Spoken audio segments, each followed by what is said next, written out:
Christopher Mirasolo, 27, has been rewarded joint custody of an 8-year-old boy he fathered with a girl he allegedly raped when she was 12 years old. Michigan Department of Corrections. A Michigan judge granted joint legal custody of an 8-year-old boy to a convicted sex offender who sexually assaulted the child's mother when she was 12 years old.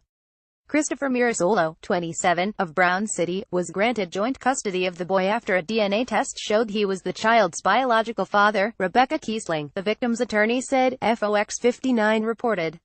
Under a 2008 plea deal, Mirasolo served less than a year in jail for sexually assaulting the then 12-year-old girl. 2 years later, he was sentenced to 4 years in prison for sexually assaulting another child who was 13 to 15 years old. Despite the plea deal and conviction, Sanilac County Circuit Judge Gregory S. Ross granted him joint custody and prosecutors ordered the victim to move to Michigan from Florida so that Mirasolo could be close to their son, Fox 59 reported.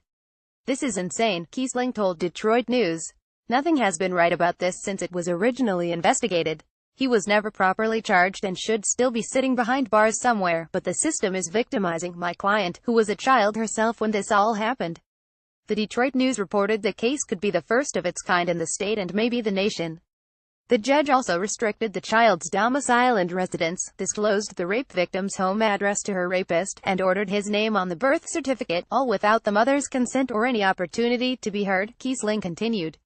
In September 2008, when Mirasolo was 18 years old, he sexually assaulted the then 12-year-old and threatened to kill her. The woman, now 21, has not been named. The assault happened when the girl, her 13-year-old sister and a friend all slipped out of their house one night to meet a boy and the boy's older friend. Mirasolo showed up and asked if they wanted a ride. They thought they were going to McDonald's or somewhere. Instead, he tossed their cell phones away, drove to Detroit where he stole gas from a station and then drove back to Sanilac County, where he kept them captive for 2 days in a vacant house near a relative, finally releasing the older sister in a park, Kiesling said. He threatened to kill them if they told anyone what happened. Mirasolo was arrested a month later after the girl realized she was pregnant. He pled guilty to third-degree sexual assault and was sentenced to a year in jail, but he only served half the time so he could help take care of his ailing mother. Mom jailed over refusal to vaccinate son reportedly released. Kiesling said the victim's family urged her to have an abortion or give him up for adoption, but she insisted on keeping the baby. To her credit, she said she didn't want the baby to be a victim, too, said Kiesling. She dropped out of school, went to live with relatives out of state and worked jobs to try and support herself.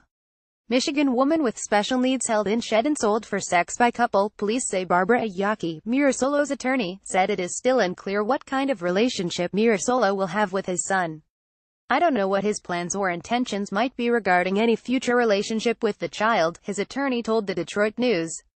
This might be something we will have a conversation about, but he has not been served with any other court papers and is not scheduled to be in court.